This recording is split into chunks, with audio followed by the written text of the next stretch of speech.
Asam- Asambleísta María José Carrión.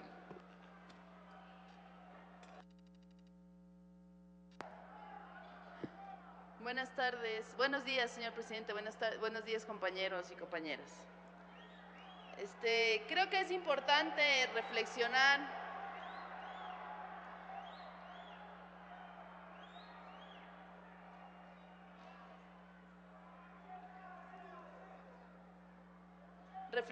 sobre el diálogo que se ha establecido a la ley reformatoria, a la ley de carrera docente y escalafón del Magisterio Nacional.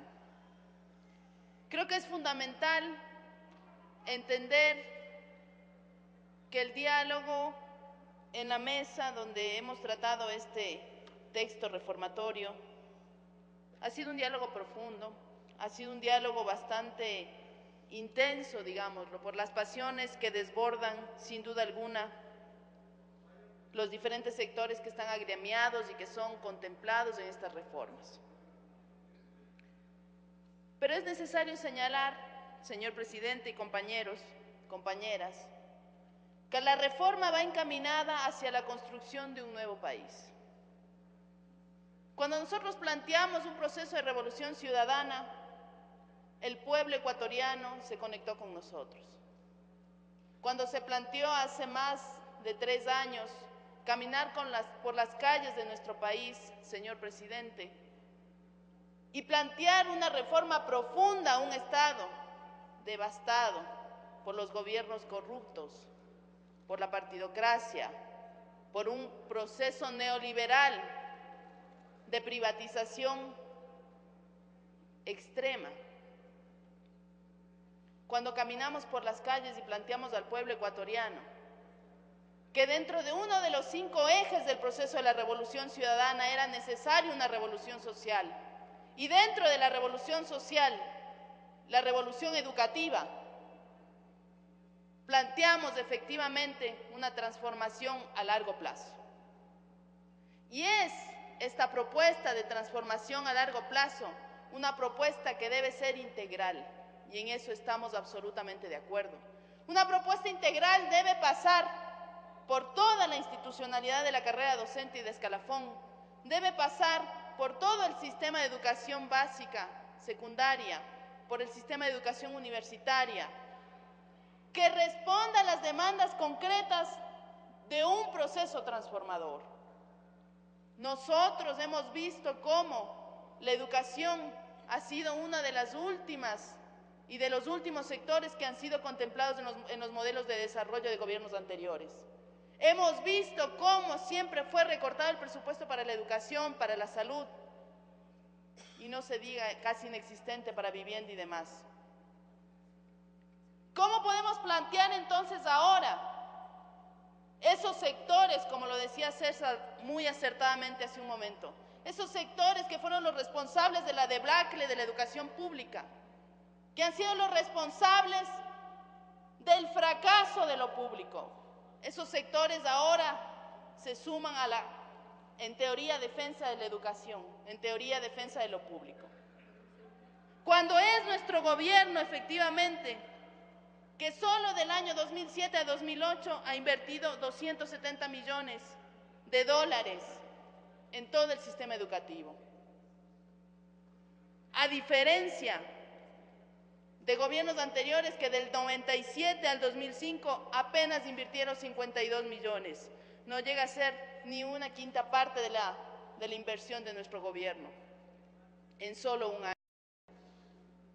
¿Cómo nos atrevemos a decir que este gobierno no le interesa la educación, no le interesa la calidad, no le interesa el estímulo al efectivo mejoramiento de los enseñadores, de los educandos y de los educadores?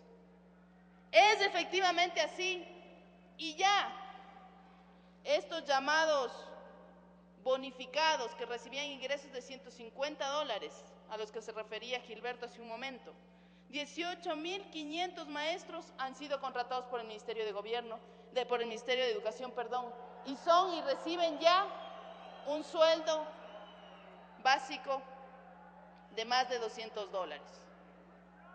¿Estamos o no hablando de un proceso transformador? ¿Por qué no pueden ser asumidos de estos 18.000 en su totalidad maestros bonificados al sistema de educación y a la ley de y pueden entrar a la carrera docente, porque muchos de ellos lamentablemente no tienen los requisitos necesarios, no son graduados de institutos, no son graduados universitarios. Son personas que han dado clases y que no tienen la capacidad de ingresar bajo los requisitos de la ley de carrera docente y escalafón. Y no aprueban los concursos de oposición y merecimientos, pero los pocos que tienen estos requerimientos académicos han ingresado al magisterio a través de concursos. ¿Es o no estas muestras de una transformación profunda en el sistema de educación? Pues sí lo son, señor presidente, y hay que decirlo con absoluta claridad. La reforma es muy puntual.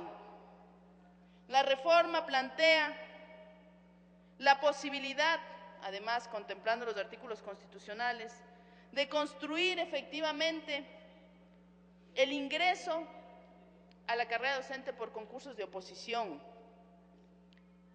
Que los concursos de oposición también estén para las dignidades de las diferentes instituciones de enseñanza. Que efectivamente logremos superar la unidocencia que nos alarma y nos espanta en el país. Esta unidocencia que ha marginado los estudios para los niños y pobres, especialmente de zonas marginales. Y quiero decirles que la realidad es terrible en nuestro país, lamentablemente, todavía. No pueden entrar a instancias de educación, a institutos de educación, 100,000 niños y niñas todos los años.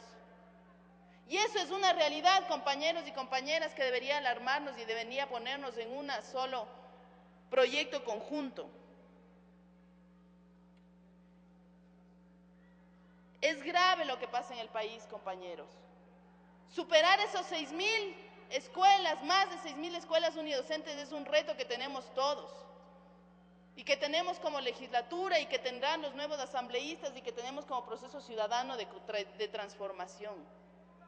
Pero no podemos superar esa unidocencia si siguen establecidos las comisiones de servicio para tantos y tantos dirigentes. Se está estableciendo con claridad en la reforma que los 3 dirigentes nacionales de la UNE puedan tener comisión de servicio sin sueldo. ¿Y por qué sin sueldo, señor presidente? Porque efectivamente necesitamos cubrir esas plazas que dejan los maestros.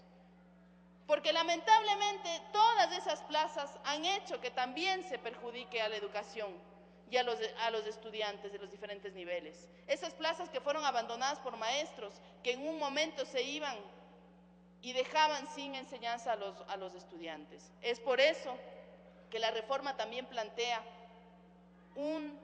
una comisión de servicios sin sueldo.